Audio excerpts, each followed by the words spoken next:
Dimanapun berada, dan kali ini kita ada di informasi. Ingat, informasi sedang tepat di jam 9. Mancebice sambal ranggam asal Kabupaten Oku, Sumatera Selatan ini merupakan salah satu kuliner khas yang dikenal dengan nama sambal jojo. Disebut sambal ranggam karena sambal ini berbahan dasar ranggam pecah tomat kecil yang kemudian dipadu-padankan dengan calo. Dan juga sambal ini biasanya dinikmati bersama dengan nasi pepes iwa, ada juga iwa panggang dan juga iwak bakar. Cara masak sambal ini mudah nian, tinggal kita ngebakar calonya tadi. Setelah itu kita ulek sama tomat kecil, kemudian kita tambah ke cabai serta jeruk nipis untuk tambahan supaya punya cita rasa pedas, gurih dan juga segar. Kita ke informasi lainnya. Mancebice warga Kabupaten Ogan Ilir terutama bujang serta gadis yang ada di Kecamatan Indralaya memanfaatkan wisata banyu di Sungai Klekar untuk hiburan setiap liburan lebaran. Nah, mereka ini berbondong-bondong naik speedboat, getek dan juga kapal jukung untuk menikmati wisata banyu di Kabupaten OI.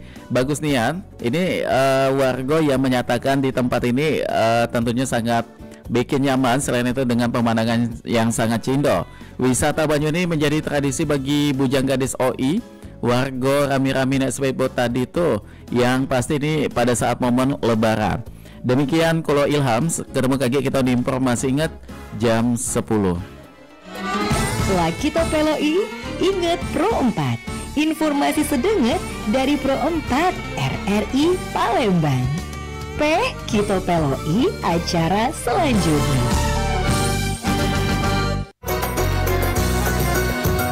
Pro 4, Suara Budaya Sumatera Selatan.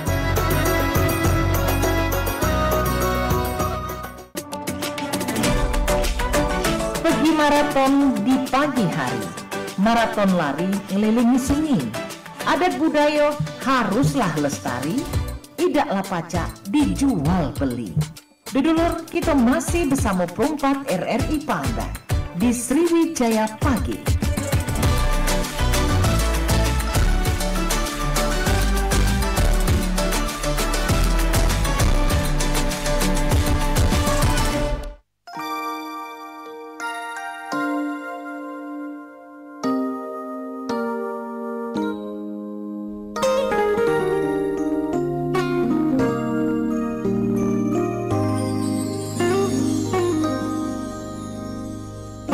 Oke, baik Bang Cebica dulur-dulur dimanapun berada, dan apa ya, kalau kulo flashback lagi di zaman-zaman masih berstatus mahasiswa pada saat itu, wih luar biasa Bang Cebica ya.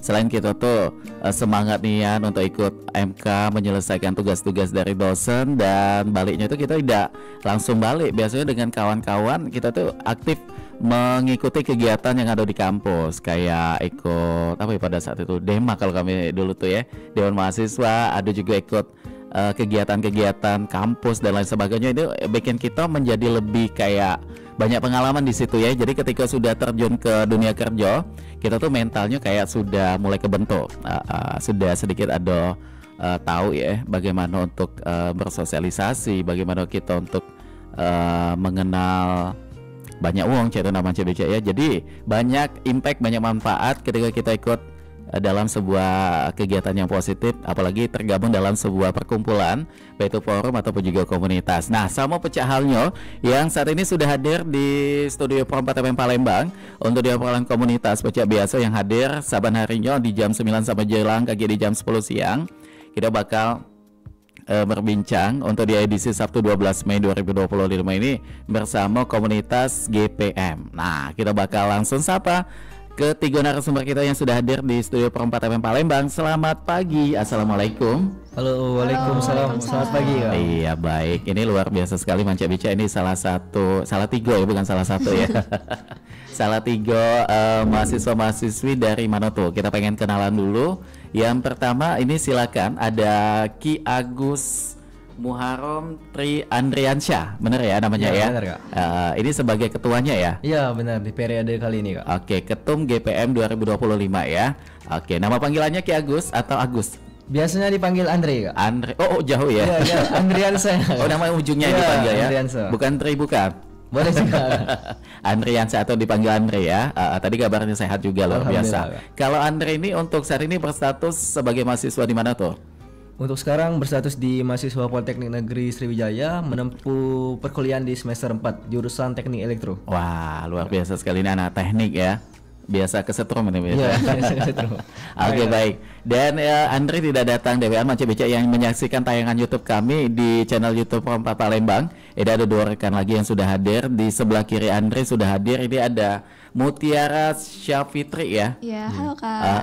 Halo juga. Ini panggilannya siapa tuh? Mutiara. Mutiara. Ini sebagai Kadif GPM 2025 ya. Iya, Kadif Divisi Pendidikan Kak. Oh, Kadif Divisi Pendidikan. Oh, kurang lengkap di sini ya. Nggak apa-apa nih, Kadif Divisi Pendidikan untuk di GPM 2025. Nah, kalau Mutiara berstatus sebagai mahasiswa di mana nih? Di jurusan Administrasi Bisnis, masih di semester 4. Semester 4 juga sama ya kayak Andre Iya. tadi ya, tapi beda jurusan ya. Oke, baik. Dan ini juga ada M. Dimas Zikri. Selamat pagi juga Dimas. Halo, selamat pagi Kak. Ngapa kedinginan apa Dimas? Kayaknya tuh ya Kak. Iya ya.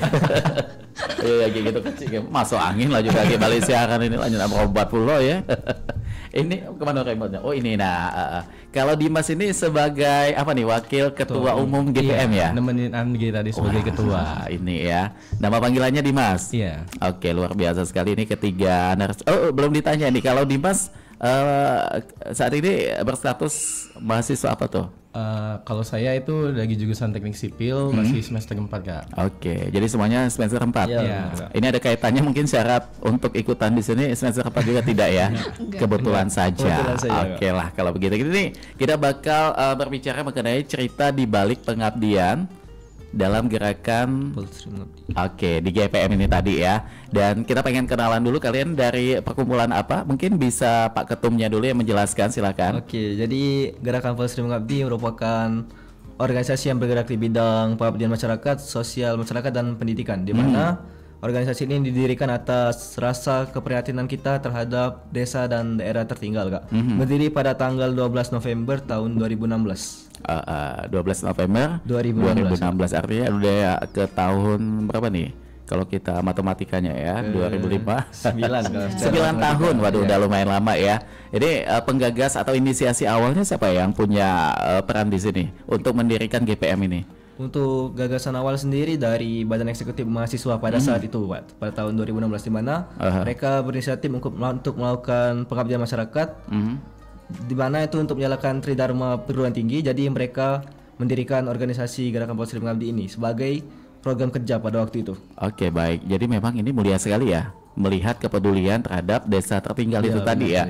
Jadi fokusnya ke daerah yang ada di Sumsel atau bisa meluas ke provinsi lain tuh? Untuk daerah dari lingkup pada saat awal sampai sekarang masih di sekitar daerah Sumatera Selatan. Sumatera Selatan ya, baik. Artinya di sini kalian sudah banyak sekali juga ya untuk mengikuti program yang sudah dilaksanakan untuk GPM. Nah, kita pengen tahu juga untuk tadi mungkin kalau sekilas mengenai visi misinya hampir sama atau ada perbedaan tuh? Untuk visi misi hampir sama karena bergerak di bidang pengabdian masyarakat, jadi tujuan utamanya adalah untuk menyelesaikan masalah-masalah yang ada di masyarakat, contohnya dari mulai pendidikan dan juga infrastruktur yang ada di desa tersebut. Oke, baik. Itu ya. Ini kita ke wakil ketua juga nih, kita pengen tahu. Untuk programnya 2025 ini artinya sudah jalan 7 bulan ya. Tapi kalau kita flashback lagi dari Januari sampai dengan nanti di Desember 2025, ini program dari GPM fokusnya kemana tuh? Yang pertama sebelumnya pada saat sebelum pengabdian ke desa nih Kak, kami lebih fokus ke internal kami terlebih dahulu. Internal dulu ya. Iya, memfokuskan SDM kami apakah sudah layak untuk terjun langsung ke desa tadi. Oke. Nah itu untuk yang pertama itu program kerja kami ada yang namanya donasi, yang GPM donasi itu kami kayak ngasih donasi yang udah dari GPM maupun halayak ramai, kami bagikan kepada teman-teman yang ada di jalan waktu itu untuk kegiatannya kegiatan yang pertama. Oke, tadi disampaikan oleh Dimas bahwa apakah semua SDM-nya udah layak atau tidak layak. Ini biasanya parameternya seperti apa tuh? Untuk parameter untuk layak tidak layaknya itu kami itu waktu itu ada GPM apa namanya? Upgrading. Itu kami lebih memfokuskan buat teman-teman anggota kami untuk belajar caranya mengajar dan menyampaikan informasi kepada adik-adik di SD waktu di pengabdian nantinya. Oke, jadi artinya memang tetap fokusnya ke bidang pendidikan ya. terutama ada di desa tertinggal itu tadi. Oke, baik. Nah, ini dari pandangan kalian, apalagi sebagai mahasiswa-mahasiswi, saya pengen tahu mengenai dunia pendidikan. Mutiara mungkin satu-satunya yang paling cantik ya untuk di studio saat ini ya. Kita pengen tahu bagaimana nih pandangan Mutiara sebagai mahasiswi mengenai dunia pendidikan yang pernah kalian lihat nih, terkhusus untuk di desa tertinggal. Kalau dari di bidang pendidikan itu sangat bermacam-macam dan bervariasi. Jadi kalau untuk SD yang kami survei sebelum ke tempat pengabdian kami sekarang ini, itu SD-SD-nya masih banyak yang kurang layak. Kurang layaknya itu dalam kategori mereka satu kelas siswanya cuma 6. Satu kelas itu bisa pengajarnya tuh maksudnya satu sekolah itu pengajarnya cuma beberapa, tidak mencukupi untuk ke seluruh kelas. Ada juga sekolah-sekolah yang mereka nggak punya lapangan, dan bahkan untuk akses ke sekolahnya itu sulit. Jadi harus lewat hutan-hutan itu, terus untuk ke sekolahnya harus lewat cuman jalan setapak. Jadi untuk parkir motor aja nggak bisa. Waduh, jadi benar-benar effort sekali ya untuk dunia pendidikan di situ. Nah, dari yang tadi disampaikan oleh Mutiara, cuma ada 2 pengajar di situ dan juga siswanya sedikit. Faktor apa nih yang bisa menyebabkan hal itu? Apakah masyarakat di situ kurang peka untuk betapa pentingnya pendidikan itu untuk anak, atau ada hal lain? Lebih ke dengan masyarakat di situ agak terpisah dibanding ke kota, jadi agak emang terpencil Kak. Jadi untuk mereka akses ke pendidikan yang lebih bagus yaitu di kota, biar anak-anaknya sekolah di tempat itu agak sulit. Jadi mereka membuat sekolah sendiri di daerah mereka itu. Oh, jadi mandiri mereka yang menciptakan sekolahan itu? Itu dari pemerintah, tapi pengajarnya dan anak-anaknya masyarakat di situ. Jadi lingkupnya memang lingkup sedesa itu saja. Oke, baik. Dan ini kalau buat desa yang pernah dikunjungi, mungkin Pak Ketum juga bisa menjelaskan ini daerah mana saja tuh untuk di sekitaran daerah Sumsel, desa-desa yang tertinggal. Untuk daerah yang pernah menjadi desa binaan Gerakan Paus Rimba Abdi sendiri, Kak, mulai dari tahun 2020 itu di Pulau Salanama, di Mariana. Oh, di Mariana. Ya, itu di Mariana. Itu selama 2 periode, jadi 2020, 21 dan 2022 juga di sana, Kak. Seterusnya itu di Pulau Kerto, di Gandus, Kak. Oh, di Gandus ya. Itu juga dilaksanakan selama 2 periode kepengurusan. Selanjutnya di periode sebelum kami, yaitu di Desa Sungai Tengkorak di daerah Keramasan, berlanjut sampai kepengurusan kami juga masih melakukan pengabdian di sana, Kak.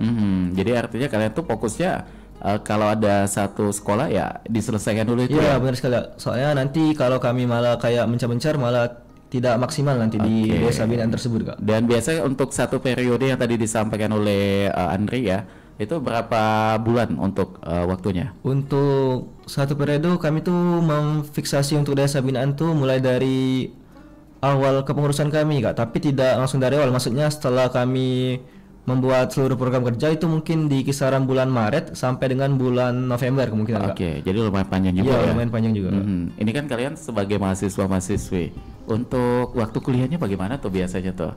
Oke, kalau dari saya pribadi ya, tentunya walaupun kita sekarang aktif berorganisasi, tapi fokus utama kita kan di akademik ya, Kak. Di akademik. Jadi semaksimal mungkin ya kita fokus utama di akademik dengan cara apa? Dengan cara manajemen waktu yang semisal nih kita kayak dapat tugas kayak mata kuliah elektronika misalnya, Kak. Berarti kita kan ada tugas di hari itu. Kalau bisa ya kita selesaikan di hari itu juga, jangan sampai kayak jadi ngaret-ngaret, karena kalau bakal ngaret kan bakal banyak menumpuk, Kak. Itu. Ya benar. Tapi kalau dari semua saya juga selagi kita menyelesaikan dengan tepat waktu, pastinya juga nggak akan mengganggu kegiatan kita yang lain. Ya. Jadi artinya skala prioritas ya, lihat dulu bagaimana yang paling penting, karena memang seperti yang disampaikan Andri tadi, marwahnya seorang mahasiswa itu di akademik ya. Tapi tetap ini kepedulian terhadap apa yang tadi disampaikan oleh teman-teman ini menjadi sesuatu hal yang sangat baik juga ya. Nah, saya pengen tahu juga dari kalian masing-masing nih, alasan untuk bergabung di sini. Apa nih yang mendorong kalian untuk bergabung? Mungkin dari Dimas dulu, pengen tahu. Kepeduliannya nih karena apa? Beranjak oleh apa tuh? Kalau dari aku sih kebetulan pengen aja sih, karena kan waktu di kampus itu nggak ada kesibukan lain selain kuliah. Jadi melihat di sosial media, wah kayaknya bagus aja sih kalau kita ikut pengabdian, ikut membantu sesama manusia lah yang memang agak sedikit notabene-nya itu tertinggal dari kita. Jadi ada dorongan lah untuk diri aku untuk membantu teman-teman yang ada di sana. Oke, jadi lebih bermanfaat aja ya. Oke, baik. Kalau Mutiara apa tuh alasannya tuh? Sama seperti Dimas tadi atau ada alasan lain tuh? Kalau dari saya sendiri, karena saya merasa kan saya punya ilmu, jadi pengennya ilmu yang saya punya ini bisa disampaikan ke orang lain, bisa bermanfaat bagi orang lain, dan juga kalau kita tahu kan nggak semua orang punya kesempatan yang sama kayak kita. Jadi saya pengen memberikan adik-adik itu kesempatan untuk belajar lebih banyak. Oke. Jadi sama ya alasannya mulia juga tuh. Kalau dari Andre nih pengen tahu juga tuh apa tuh alasan awalnya? Oke, kalau dari aku sendiri Kak, mungkin awalnya juga relatif sama kayak dua teman yang lain, karena lihat dari sosial media dan juga merasa kalau GPM ini organisasi yang bagus karena terjun langsung ke masyarakat. Jadi output untuk diri saya pribadi mungkin saya lebih tahu lah kayak kondisi di masyarakat kayak gimana, dan juga bisa bertemu langsung dengan mungkin perangkat desa yang ada di sana seperti lurah, RT. Jadi itu juga selain meningkatkan rasa empati kita, juga meningkatkan skill komunikasi kita Kak sebelum kita terjun ke dunia kerja nantinya. Jadi value dalam diri kalian juga bisa ikutan berkembang juga di situ ya. Oke, nah untuk struktur organisasi di Gerakan Polstri Mandiri Mengabdi nih ada bagaimana tuh? Untuk struktur sendiri itu dimulai dari saya sendiri Kak selaku ketua umum, lalu dibantu oleh saudara Dimas Zikri selaku wakil ketua umum, lalu di bawah itu ada sekretaris umum dan wakil sekretaris umum, lalu dibantu juga oleh bendahara umum dan wakil bendahara umum, lalu di bawah itu birokrasinya ada 5 divisi Kak. Ada 5 divisi. Ya, itu dimulai dari divisi PSDM, lalu divisi pendidikan, divisi teknologi, divisi humas, dan juga divisi media informasi Kak. Oke, ada 5, artinya 1 SDM tadi udah, pendidikan sudah kita sentuh. Ketiga divisinya yang lain bagaimana? Jalan juga sampai dengan saat ini? Untuk kelima divisi itu sama-sama berjalan dari sekarang, karena kami dari awal periode itu sudah menentukan program kerja yang akan dilaksanakan. Jadi mungkin sekarang mereka sudah beberapa program yang dilaksanakan, dan selanjutnya juga mengesahkan program yang akan dilaksanakan selanjutnya Kak. Oke, ada divisi teknologi juga ya di situ ya. Sekali, Kak. Dan kalau buat anggotanya saat ini ada berapa anggota tuh untuk di GPM? Untuk anggota tuh untuk sekarang ada sekitar di angka 132 atau 5 kalau nggak salah. Lumayan banyak ya. Iya, lumayan banyak. Dan semua ini tercatat sebagai mahasiswa-mahasiswi Polstri itu. Iya, benar dari semua jurusan yang ada di Politeknik Sriwijaya. Baik. Nah, ini biasanya kalau pemilihan ketua ada periode nggak untuk pergantiannya begitu? Untuk pemilihan ketua sendiri itu dipilih pada saat musyawarah besar di akhir periode nanti Kak. Kalau di bulan kemarin tuh di bulan Januari akhir, tapi karena ada beberapa kendala jadi mundur ke bulan Februari. Dimana untuk satu periode kemurusan itu dimulai dari saat dia dilantik pada bulan Februari atau Januari hingga akhir periode tadi Kak.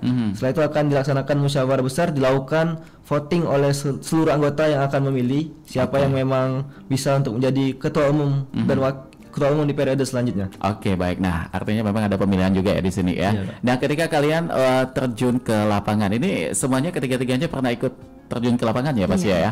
Pernah ada interaksi nggak baik itu terhadap orang tua murid yang ikut dalam kegiatan kalian atau bahkan dengan anak-anaknya langsung, ada nggak? Mutiara mungkin ada di situ. Kalau interaksi sama anak-anaknya tuh pasti ya Kak, karena kan yang memang diajar tuh anak-anak SD-nya. Tapi kalau untuk orang tua murid juga ada. Kami biasanya kalau sebelum mulai pengabdian tuh kami minta izin dulu, karena kami kan melakukan pengabdiannya di hari Minggu. Jadi mereka dari Senin sampai Sabtu tuh udah sekolah tuh. Jadi hari Minggunya kami minta izin untuk belajar kelas tambahan. Kelas tambahannya ada kelas akademik dan juga non akademik. Oke, kalau kelas akademiknya itu mata pelajaran apa tuh? Itu kayak matematika, bahasa Indonesia, bahasa Inggris, sama agama. Oke, kalau non akademiknya? Kalau non akademiknya ada kelas nyanyi, kelas tari, dongeng, dan juga karya. Tapi untuk di tahun ini kami coba adakan juga untuk kelas bela diri. Bela diri ada juga di situ ya. Dan ini semua turun sebagai pengajar teman-teman dari GPM juga ya, pastinya di situ ya.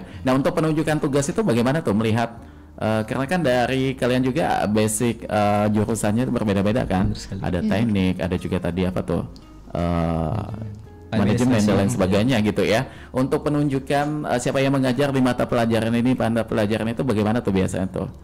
Itu kami biasanya bikin Google Form sendiri, terus kami tanya ke anggota-anggota kami, mereka mau ngajar ke kelas mana, karena kelas yang diajarkan ke adik-adik SD nih. Jadi untuk tingkatnya di tingkat kami itu masih udah capable lah buat ngajar mereka. Kalau misalnya bahasa Indonesia kan udah bisa, matematika dan kelas akademik yang lainnya juga begitu. Tapi kalau untuk kelas non akademiknya yang kelas seni itu kita tanya mereka bisa di bidang apa. Kalau misalnya mereka bisa ngajar bela diri, ya kita akan masukkan ke kelas bela diri nanti ngajar. Diarahkan ke sana ya. Iya, diarahkan ke situ. Oke, baik. Jadi memang ini anak-anak SD ya. Kalau dari kategori kelasnya itu SD 1 sampai dengan 6. Iya. Oke, baik. Dan ini kan tadi disampaikan bahwa aksesnya jauh, perlu dengan perjuangan juga. Belum lagi di situ daerahnya terpencil gitu ya. Untuk tantangan lain mungkin dari Dimas, apa yang pernah dilalui dengan teman-teman GPM? Kalau menurut aku tantangan yang pasti itu yang pertama infrastruktur tadi Kak. Untuk akses jalan ke tempat desa itu memang agak sedikit ada trouble lah antara jalannya yang rusak ataupun bolong, di mana di tempat kami saat ini nih banyak PT-PT dan juga yang pastinya banyak dump truck yang lalu lalang. Itu mungkin agak sedikit menakutkan ya bagi kami, apalagi pulang sore kan, waktu hujan tanah liat semua, itu mungkin agak jadi ketakutan kami lah. Oke, jadi pengalaman semua udah dilalui ya gitu ya. Jadi kalian bolak-balik ke situ ya, karena nginap nggak mungkin ya di situ. Pernah nginap. Pernah ada nginap ya. Untuk nginap tuh kami output dari pengajaran tadi itu ada pentas seni namanya. Oh itu. Di pentas seni nanti kami H-1 itu bakal nginep di desa tersebut karena buat prepare segala macam kegiatan besoknya Kak. Jadi kalau kami datangnya besok takutnya nggak keburu untuk persiapannya. Biasanya tinggal di tempat warga atau? Nah, alhamdulillah warga dan juga RT sana itu sangat welcome dengan kami Kak. Kemarin tuh kebetulan Pak RT ada kos di desa tersebut, jadi kami dikasih untuk tinggal di situ. Jadi semua masyarakat di situ juga mendukung ya dengan adanya GPM di desanya tuh. Oke, baik Banca Bica dulur-dulur, ini nanti kita akan lanjutkan kembali obrolan kita bersama dengan teman-teman gerakan Polsri Mengabdi. Tapi sebelumnya kita bakal ke beberapa informasi dulu ya. Nah, lewat berikut ini jangan kemana-mana, tetap di sini di obrolan komunitas Perempuan TPM Palembang, Suara Budaya Sumatera Selatan. Melihat wanita bersolek sudah biasa karena wanita selalu ingin tampil memikat. Saat ini jika kita melihat pria bersolek masih terasa sesuatu yang tidak biasa. Namun tahukah Anda jika zaman dahulu pria pun juga melakukannya walaupun tidak semeriah pada wanita. Estetika make up pada pria terjadi di Britania pada masa Ratu Elizabeth I yang menjadi kegiatan wajib untuk dilakukan. Pigmen putih menjadi dasar bersolek wajah pria yang ada di sana. Sayangnya bahan yang digunakan ini adalah bahan berbahaya seperti timah. Begitu juga di Prancis, Raja Louis ke-16 mengalami kebotakan dan terobsesi menggunakan wig. Ini berpengaruh besar dalam perkembangan make up dan juga rambut palsu di Prancis. Daya pikat pria Prancis saat itu ditandai dengan sepatu hak tinggi serta sarung bulu pada pakaiannya. Lebih lama lagi, bangsa Romawi kuno memanfaatkan bahan alami untuk bersolek. Baik wanita ataupun pria, mereka menggunakan pigmen merah untuk pipi mereka agar lebih meroda. Mundur lebih jauh, pada abad 4000 sebelum Masehi, pria Mesir menggunakan pigmen hitam pada mata dan bibir agar dianggap sebagai pria maskulin. Dan ini juga menunjukkan status sosial mereka.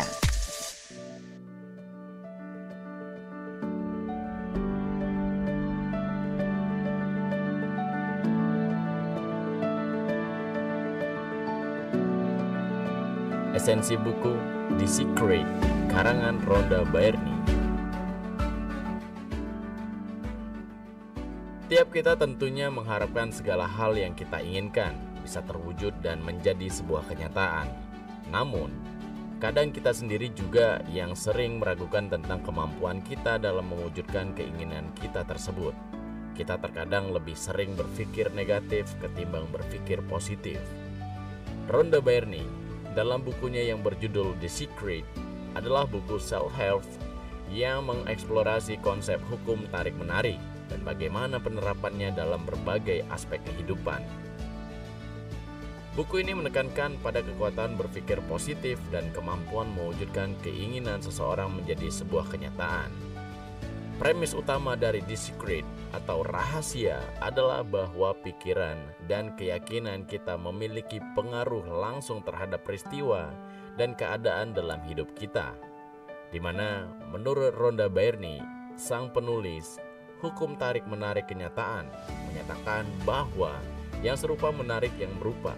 Artinya, pikiran yang positif menarik hal yang positif, Begitupun sebaliknya, pemikiran yang negatif menarik hal-hal yang negatif juga. Rhonda Byrne juga menjelaskan bahwa dengan berfokus pada pikiran positif dan memvisualisasikannya, kita dapat menarik hal-hal yang kita inginkan dalam kehidupan nyata. Buku ini pun memperkenalkan tentang gagasan bahwa alam semesta berlimpah dan kita dapat memanfaatkan kelimpahan ini dengan menyelaraskan pikiran, emosi, serta keinginan kita. Ini menunjukkan sebuah rahasia bahwa kita memiliki kekuatan untuk menciptakan realitas kita sendiri melalui pemikiran yang kita pilih dan fokus. The Secret menawarkan nasihat praktis tentang bagaimana menerapkan hukum tarik-menarik dalam berbagai bidang kehidupan, termasuk cinta, uang, dan kebahagiaan. Buku ini memberikan latihan dan teknik yang dapat membantu pembaca mengubah pola pikir mereka dan mengembangkan pandangan yang lebih positif. Buku ini juga mengetengahkan kisah-kisah pribadi dan anekdot dari orang-orang yang mengalami transformasi positif dalam hidupnya. Dengan menerapkan prinsip hukum tarik-menarik, kisah-kisah inilah yang menjadi inspirasi dan motivasi bagi para pembaca untuk menerima konsep-konsep yang disajikan dan menerapkannya dalam kehidupan mereka masing-masing. Intinya, The Secret atau Rahasia adalah buku panduan yang bertujuan untuk memberdayakan individu dengan mengajarkan mereka bagaimana memanfaatkan kekuatan pikiran dan keyakinan mereka untuk menciptakan dan mewujudkan kehidupan yang mereka idamkan penuh dengan kelimpahan. Pertanyaannya, bagaimana dengan pilihan Anda? Senantiasa berpikir negatif sehingga menghadirkan hal-hal yang negatif dalam hidup Anda atau malah sebaliknya?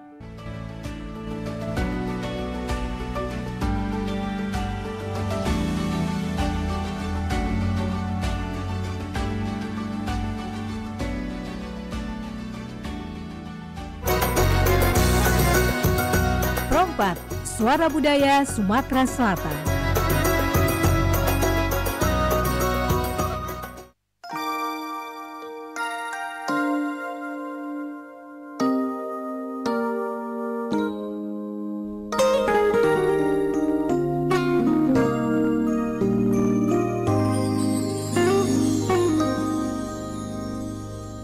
Oke, baik Manca Bija, terima kasih untuk yang masih bersama kami di sini dan kami menyapa selamat pagi yang sudah menyaksikan siaran kami langsung di channel YouTube Rompat Palembang dan juga yang sudah nangkring di aplikasi RRI Digital dan tentunya di streaming kita juga selain itu di 88,4 MHz ya. Tentunya kita masih bersama dengan Andre, Dimas dan juga Mutiara. Ini perwakilan dari kawan-kawan gerakan Polsri Mengabdi atau GPM lebih gampangnya kita sebut ya. Oke, baik, tadi sudah banyak yang kita berbicarakan. Ini kita masih berbicara mengenai cerita di balik pengabdian gerakan Polsri Mengabdi. Nah, dari yang tadi sudah kalian sampaikan dengan melihat situasi langsung, keadaan desa di situ dan juga bagaimana keadaan dunia pendidikan di sana. Dari kalian masing-masing apa nih yang membuat kalian tuh merasa bersyukur? Pasti kan dengan adanya yang kalian lihat itu merasa kayak oh ternyata lebih apa ya, keadaan yang sekarang ini yang saya rasakan lebih apa ya, kita menyebutnya ya, lebih kayak bersyukur ternyata ada saudara kita yang masih di bawah kita begitu. Nah, dari kalian masing-masing apa yang didapatkan pada saat itu? Dari Mutiara lagi mungkin. Oke, kalau saya sendiri tuh utamanya air sih Kak. Karena sebelum ini kan saya merasa oh air ini udah salah satu hal yang biasa kita dapatkan, air bersih ya. Tapi ketika pengabdian di situ kita mau cuci tangan aja, mau sulit makan, iya sulit karena untuk apa ya, air yang disediakan yang umumnya untuk mandi itu masih coklat dan juga agak terkontaminasi sama limbah. Jadi perlu ada kayak proses dulu ya. Kalau kita tuh pakai apa yang pembening air itu dulu, ya juga biasanya tuh disaring dulu gitu ya. Iya, benar-benar. Jadi makanya ini dapat poin pembelajaran bahwa jangan boros menggunakan air itu ya. Lebih kayak ya itu tadi, untuk mendapatkan air aja sulit di situ ya. Iya, benar. Oke, baik. Nah, kalau dari Dimas apa yang lebih terketuk dengan terjun langsung ke lapangan begitu? Kalau dari aku sih Kak, kalau betul kata Mutiara tadi, yang pertama itu AEG. Kalau listrik itu kayaknya udah semua udah take over ya. Udah masuk ya. Kalau dari aku tuh terkhusus tadi akses jalan sih masih. Oke. Akses jalan yang agak kurang didapat oleh masyarakat sana, yang dimana jalan-jalannya masih banyak tanah liat dan juga banyak dam truk tadi. Jadi begitu ya, lebih ke akses jalannya di situ ya. Emang Dimas balik kemana nih?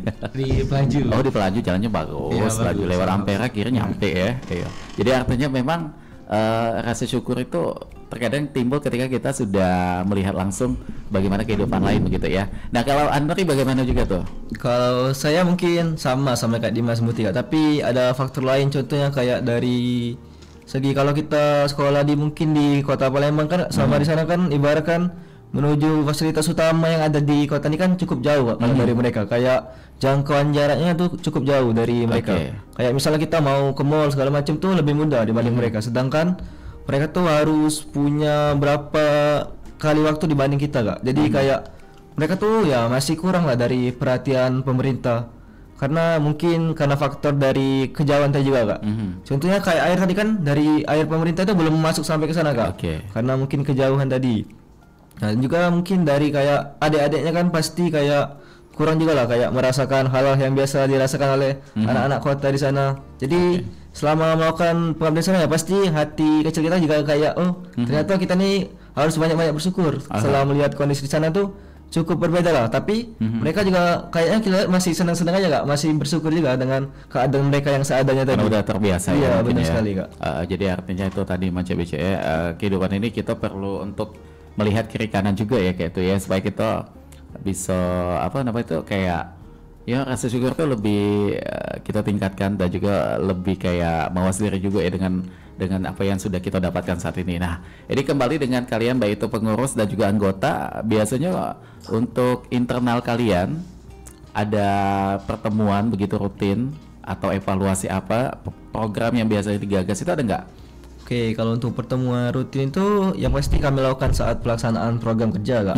Dimana saat program kerja tuh kami biasanya untuk dari keseluruhan total anggota tuh hampir 80% pernah berkumpul dalam satu program kerja. Jadi untuk komunikasi dan juga komunikasi yang kami lakukan ya pada saat proker itu Kak. Tetapi sebelum proker itu berjalan tentunya ada persiapan yang perlu dilakukan, dimulai dari adanya panitia pelaksana program tersebut, dimana itu biasanya berganti-ganti Kak di tiap program kerja, karena kami ingin seluruh anggota kami itu dapat merasakan output setelah mereka keluar dari sini. Jadi tidak ada anggota yang tidak aktif atau segala macam tuh, kami sangat meminimalisir hal tersebut Kak. Jadi pada saat pelaksanaan program kerja mungkin mereka akan menjadi kayak panitia acara, panitia perlengkapan, panitia yang lain mungkin dari kayak pubdoc atau yang lain juga. Jadi mereka tuh mungkin bisa berkembang lah Kak dari program tersebut. Dan untuk evaluasi tentunya di setiap selesainya berjalan program tuh kami akan melakukan evaluasi Kak. Tetapi evaluasi ini hanya dilakukan untuk agar program selanjutnya dapat berjalan lebih baik lagi dari yang sebelumnya Kak.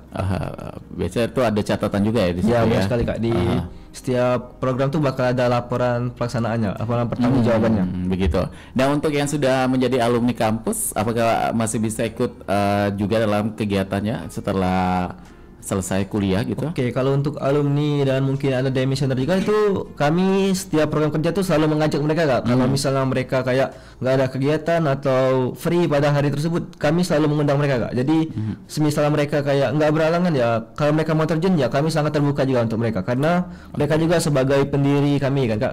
Pasti kami selalu terbuka kalau mereka mau turun pada saat ini. Oke, jadi selagi ada waktu ya bisa untuk ikut kontribusi di sini. Dan kalau untuk bidang sosial untuk saat ini belum ya? Untuk bidang sosial mungkin sebentar lagi akan kita laksanakan kan. Kami akan melakukan GPM Care Kak, di mana GPM Care itu merupakan bakti sosial. Kami akan memberikan sedikit bantuan untuk adik-adik di panti asuhan Kak. Baik itu berupa pakaian, makanan dan juga alat-alat tulis untuk mereka bersekolah Kak. Itu akan dilaksanakan kebetulan besok Kak, hari Minggu besok di panti asuhan Al-Ikhlas di Soekarno Hatta Kak. Oh di situ. Ya sama satunya ya. Di Kamangiwa Kak, panti di sekitar sana. Jadi cakupannya masih Palembang ya? Iya, masih Palembang. Oke, baik. Jadi untuk operasional kalian, apakah udah ada kerjasama dengan pihak lain atau ini mandiri dari uang kas dari GPM-nya begitu? Kalau untuk operasional, alhamdulillah dari duit kas, dan kami tuh kebetulan ada gerakan 1000 sehari Kak, di mana gerakan 1000 hari sehari itu merupakan program kerja juga dari GPM dari sejak dulu Kak. Jadi gunanya itu untuk apa? Untuk kayak kita ngasih bantuan di panti asuhan tadi, ngasih bantuan kayak misalnya ada bencana alam, ataupun juga anggota atau teman kita yang sedang terkena musibah bisa digunakan dari uang tersebut Kak. Dan juga untuk program kerja utama kami, pentas seni dan juga pembangunan infrastruktur, kami bekerja sama dengan stakeholder atau PT yang ada di desa tersebut Kak. Untuk support ya? Ya, di mana di sana tuh ada 4 PT kemarin Kak yang kami ajukan proposal, alhamdulillah semuanya tembus kemarin Kak. Ya? Memberi bantuan dalam bentuk dana Kak. Dan juga mereka sangat support karena kami melakukan pengabdian di ring area mereka Kak. Biasanya ada CSR juga. Iya, benar sekali Kak. Baik. Nah ini kalau untuk persiapan pentasan itu bagaimana tuh keseruan untuk persiapannya? Kalian kan juga terlibat sebagai panitianya dan juga pelaksananya juga nanti. Nah mungkin siapa yang bisa menjelaskan? Mungkin saya sedikit kasih penjelasan ya Kak. Nanti akan ditambahkan oleh Mutiara.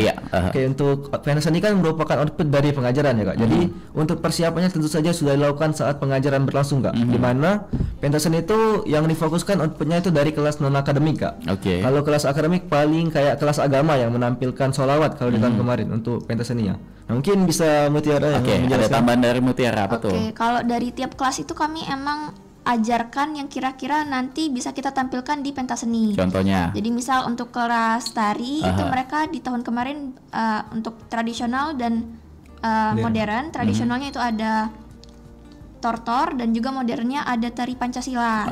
Terus kalau misalnya di kelasnya sama ada nyanyi tradisional, modern gitu. Untuk jadi tetap mengenalkan budaya Indonesia ya. Iya, tapi kalau untuk persiapannya itu biasanya untuk fokus beneran belajar persiapan pensi itu 1 bulan sebelum sih Kak. Dan ini saya lagi membayangkan karena saya hobi nonton film ya. Bagaimana kalian pada saat di desa begitu dan juga berkumpul bersama warga di situ untuk pelaksanaan pentas seninya memakai kayak apa tuh kalau di situ? Aula dari desanya atau anjang tempat pertemuan atau di halaman terbuka gitu. Kalau untuk periode kemarin yang dimana kami baru pertama kali ya Kak melakukan pengabdian di Desa Sungai Tekora, alhamdulillahnya kemarin tuh ada lapangan terbuka Kak di sekitar area itu, dimana itu tuh ternyata punya PT-nya juga Kak. Punya PT itu kayak ya lapangan voli Kak. Jadi kami kemarin tempat pelaksana pensinya di sana. Kemarin tuh kami pasang sekitar 3 unit tenda Kak di situ. Dan juga untuk beberapa kursinya juga cukup lumayan mereka. Jadi kami selain mengundang adik-adiknya juga warga-warga dan juga pihak dari PT-nya juga datang mereka untuk menonton secara langsung penampilan pentas seni dari adik-adik tadi. Jadi yang terlibat di situ ialah adik-adik yang penerima manfaat dari program kalian begitu ya. Semuanya ikut terlibat juga di situ. Baik. Dan apalagi nih mengenai desa-desa. Desa tadi yang disampaikan daerah Mariana ya yang sudah kalian kunjungi. Tapi yang sebelum-sebelumnya desa mana saja tuh yang pernah dikunjungi oleh teman-teman GPM? Kalau pada saat kami melakukan survei kemarin itu juga cukup banyak Kak. Bukan hanya di tempat tadi tapi juga ada di sekitaran daerah Kertapati atau di mana lagi kemarin? Ya di Keramasan kemarin tuh kan Keramasan ada lumayan luas Kak. Kami enggak Rindu bukan? Nah, mungkin di situ Kak. Ada banyak tempat lah. Mungkin sekitar 9 sampai 8 SD Kak. Sebelum kami memfiksasi untuk lanjut di sini lagi Kak. Karena kemarin tuh untuk pertimbangan kemarin ada beberapa parameter yang harus kami penuhi Kak. Contohnya kayak di desa tersebut memang masih kurang dari perhatian pemerintah dan warga di sana memang membutuhkan kami untuk masuk di sana Kak untuk membangun infrastruktur dan juga hal-hal lainnya.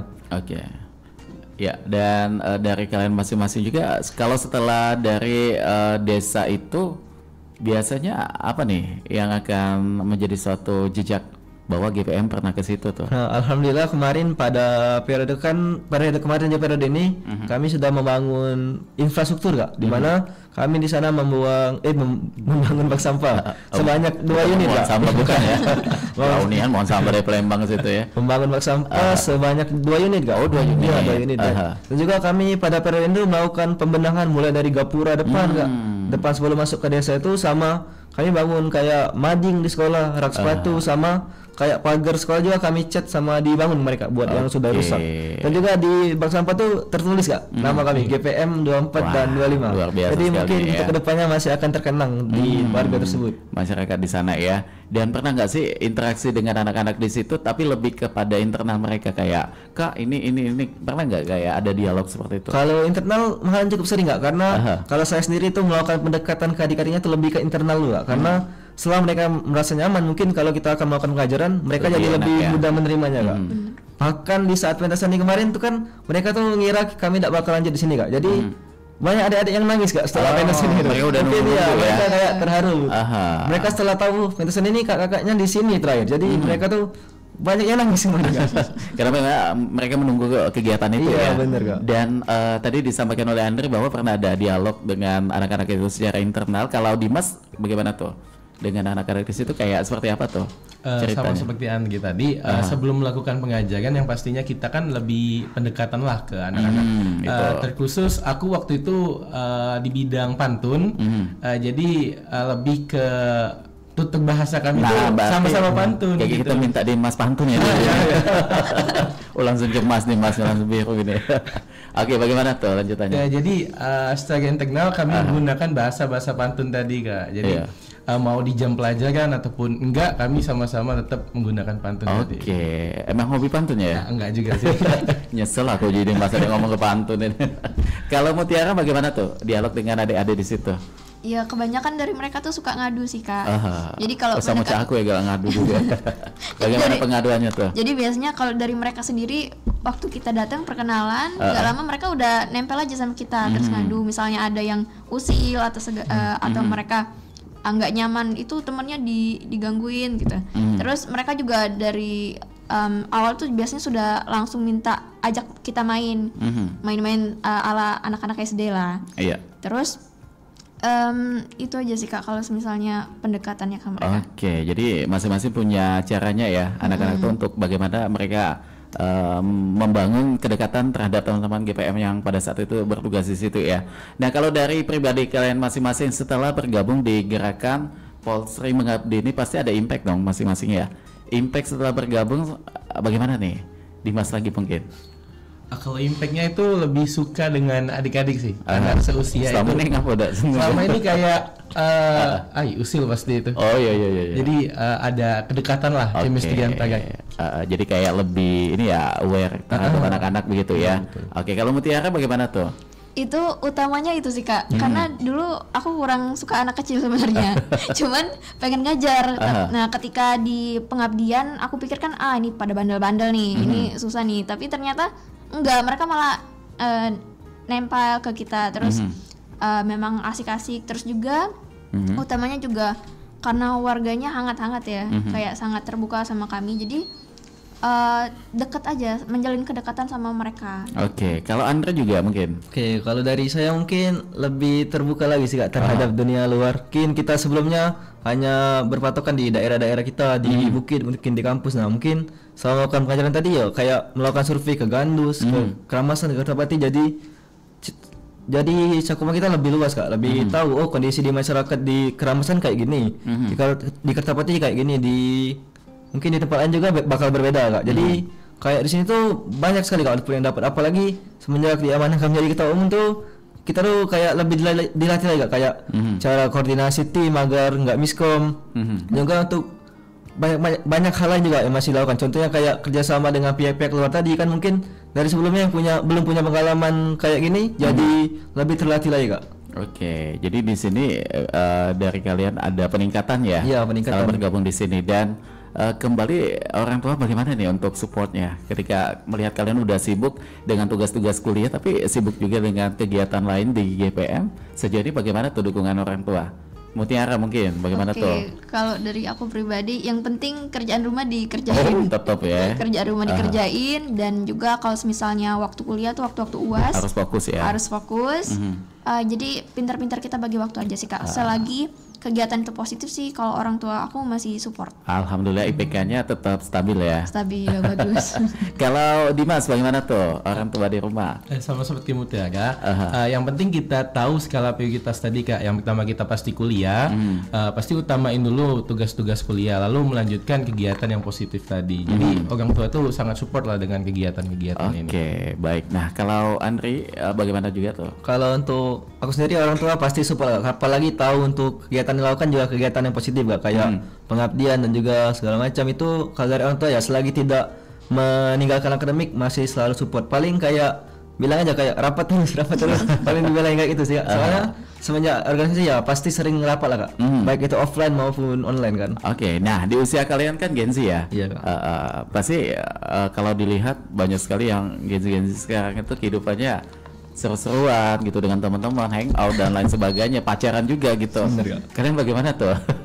Kayak ada apa ya? Ya sebenarnya ini juga kegiatannya luar biasa sekali ya.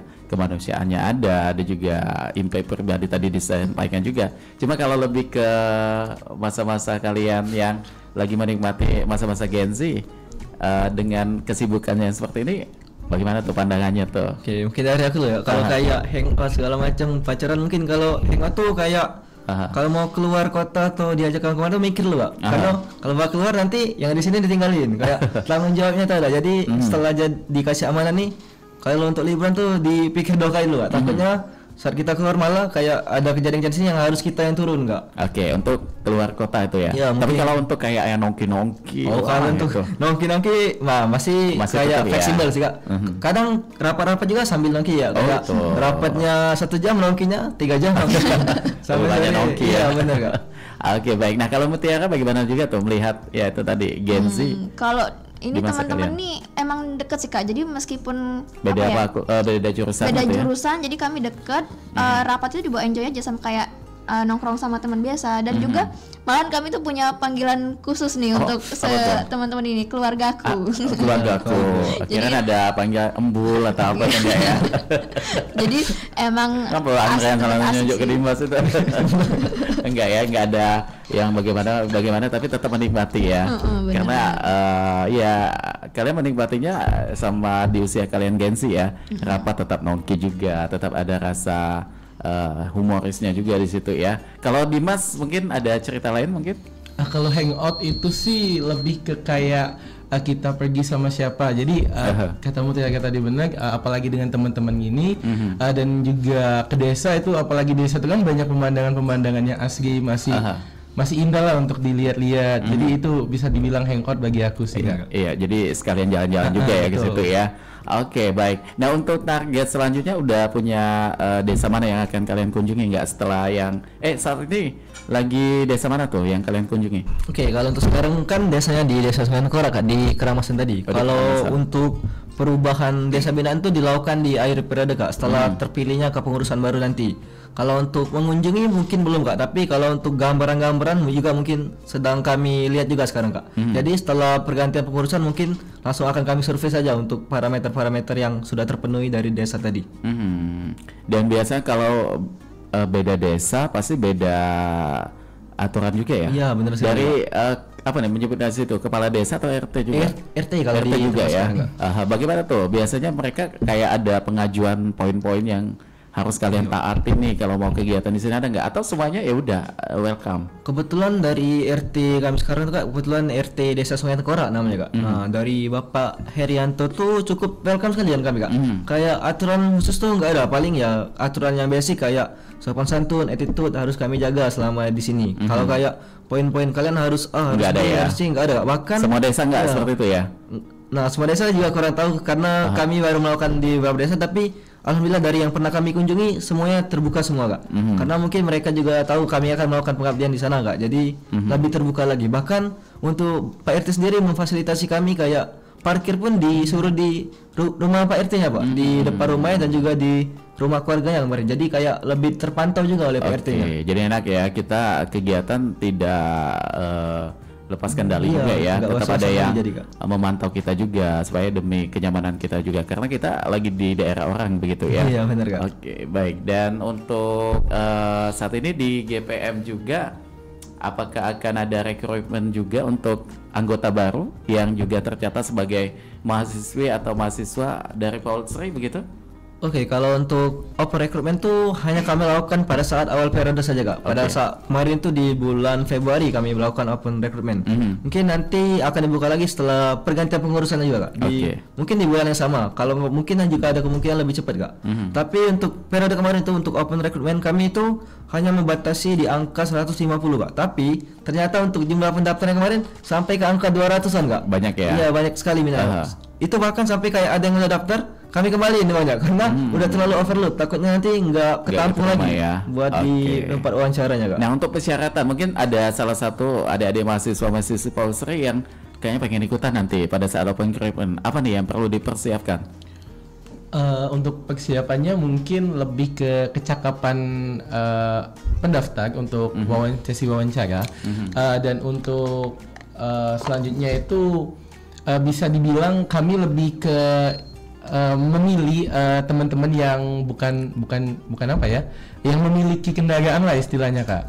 Jadi kebanyakan kan yang ikut ini kan anak-anak cewek yang pasti dan tidak memiliki kendaraan. Jadi kami inisiasi kami untuk buat teman-teman tuh yang daftar nggak harus punya kendaraan sih, gimana sih tapi mungkin namanya kan punya kendaraan tapi harus mungkin maksud Dimas itu bukan berarti yang kami terima tuh harus punya kendaraan semua tapi kayak fleksibelnya mungkin kayak 50% yang punya, 5%-nya enggak, kayak biar nantinya kami kan untuk melakukan pengabdian kan jaraknya juga cukup jauh Kak.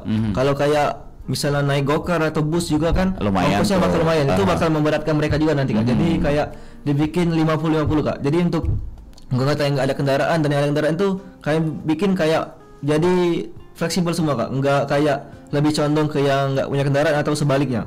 Karena yang pasti ya mereka kan walaupun enggak punya kendaraan kan siapa tahu lebih mencakupi lah SDM-nya Kak. Tapi untuk parameter-parameter lain juga mungkin masih ada ya Mas? Iya betul. Apa tuh? Kalau untuk proses seleksinya ada juga ya? Iya ada Kak. Itu akan dilakukan wawancara Kak. Tertulis ada juga? Wawancara secara tertulis kalau tertulis nggak ada Kak. Cuma wawancara langsung aja. Sebenarnya untuk parameter yang kayak utamakan untuk mereka menjadi anggota kami Kak, lebih ke niat mereka Kak untuk mengabdi di sini, karena kan seperti yang kita tahu untuk mengabdi ini butuh effort lah Kak ya, untuk ke lapangan atau juga terjun langsung pada saat pembangunan. Nah itu kami melihat lagi niat mereka, atau mereka nih mempunyai niat yang lurus atau malah setengah-setengah tuh bisa dilihat dari awal Kak. Walaupun nantinya setelah masukan bakal ada perubahan-perubahan ya yang di luar kendali kami juga Kak. Tapi kami mengusahakan ya yang pada saat awal masuk memang mereka yang benar-benar memiliki niat yang besar untuk menjadi pengabdi Kak. Oke, luar biasa sekali ya. Jadi ada prosesnya juga di situ ya. Oke, baik, dan sebenarnya masih banyak sekali yang pengen saya gali, yang pengen kita ketahui tentang GPM, tapi saat ini sudah 53 menit melangkah dari jam 9 pagi. Dan sebagai penutup, masing-masing apa yang pengen disampaikan, baik itu tentang GPM-nya atau mengenai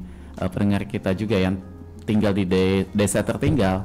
Mungkin masing-masing ada yang pengen disampaikan, silakan.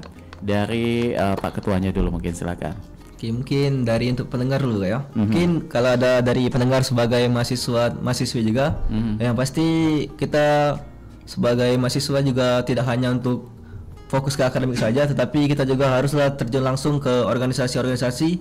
Contohnya seperti yang kami jalan sekarang, di mana organisasi yang bergerak di sosial masyarakat. Jadi kedepannya kami tidak tahu seputar akademik saja, tapi untuk pengalaman terjun di masyarakat, apa saja yang kami lakukan seperti komunikasi ataupun juga program kerja itu lebih membuat kita untuk lebih mudah lagi untuk beradaptasi ke depannya Kak. Karena skill-skill ini mungkin bakal dibutuhkan untuk dunia kerja nanti ya, walaupun tetap diseimbangkan dengan dunia akademik kita. Mungkin kalau untuk di warga-warga desa tertinggal yang kalau yang ada dengar ya paling ya kami selaku untuk pengabdi sini pasti berusaha untuk memberikan yang terbaik pada saat kami melakukan pengajaran atau pembangunan di sana. Dan pasti kami memiliki niat yang tulus lah untuk memberikan perubahan-perubahan di desa tersebut dengan segala keterbatasan yang kami punya. Mungkin itu sih Kak. Baik. Kalau dari Mutiara mungkin ada tambahannya, silakan tuh.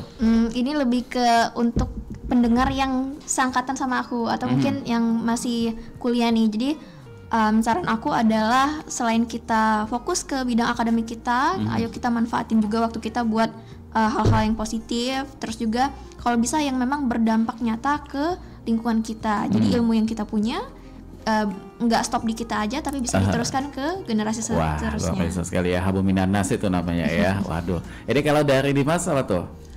Kalau dari aku sama seperti yang dua, tapi aku lebih ke ingin pendengar tahu bahwa experience di desa tuh beda sekali dengan di kota.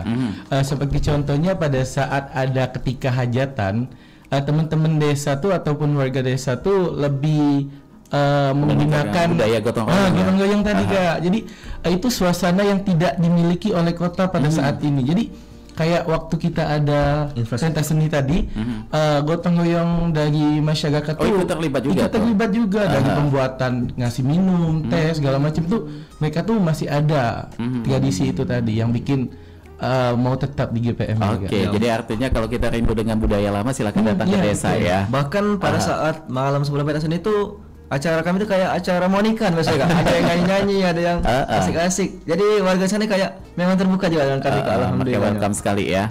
Oke, ada tambah lagi atau cukup? Mungkin cukup Kak. Cukup ya, baik, terima kasih untuk kalian bertiga ya. Buat teman-teman dari GPM, ada Ki Agus Muharram, Tri Andriansyah, ada juga MD Mazikri dan juga Mutiara Syafitri ya. Dengan banyak sekali yang tadi kalian sampaikan, mudah-mudahan ini akan menjadi sesuatu yang baik. Amin. Sesuatu amal yang baik juga untuk kalian, terutama buat teman-teman yang ada di GPM, dan juga bisa menjadi contoh mahasiswa-mahasiswa lainnya juga ya, bahwa sibuk di kampus itu masih bisa kita siasati juga dengan menambah kegiatan positif setelah pulang kampus ya. Jadi tidak akan mengganggu gitu. Tinggal bagaimana kita mengatur manajemen waktunya ya. Dan oke, karena waktu kita sudah ada di penghujung perjumpaan, kita tuntaskan dulu untuk di obrolan komunitas. Sampaikan salam saya juga buat teman-teman lainnya juga yang ada di GPM. Pokoknya terus semangat, dan juga kita nantikan juga dengan program lainnya. Dan Manca-Bica dulu terima kasih untuk yang sudah monitor siaran kami di channel YouTube Pro 4 Palembang. Untuk yang belum sempat menyaksikan, silakan tarik undur tayangannya karena dapat ditonton ulang ya. Kami pamit. Wassalamualaikum warahmatullahi wabarakatuh. Waalaikumsalam warahmatullahi wabarakatuh.